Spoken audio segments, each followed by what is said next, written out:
Plug setting multiplier વ્યાખ્યાયિત કરો. તો પ્લગ સેટિંગ મલ્ટીપ્લાયર એટલે કે રિલે કોઇલના ફોલ્ટ કરંટ અને પિકઅપ કરંટનો જે ગુણોત્તર છે એને પ્લગ સેટિંગ મલ્ટીપ્લાયર તરીકે ઓળખવામાં આવે છે. જો સૂત્રની દ્રષ્ટિએ જોવા જાય તો પ્લગ સેટિંગ મલ્ટીપ્લાયર એટલે કે રિલે કોઇલનો ફોલ્ટ કરંટ એના છેદમાં પિકઅપ કરંટની કિંમત લખવી પડે.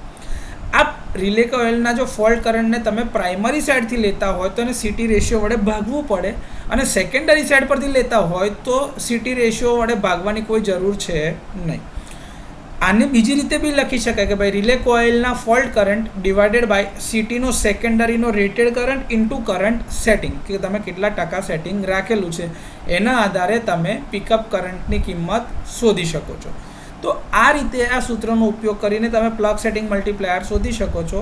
ફરી એક વખત કહીએ કે ભાઈ પ્લગ સેટિંગ મલ્ટીપ્લાયર એટલે કે રિલે કોઇલનો ફોલ્ટ કરંટ અને પિકઅપ કરંટનો જે ગુણોત્તર છે એને પ્લગ સેટિંગ મલ્ટીપ્લાયર તરીકે ઓળખવામાં આવે છે.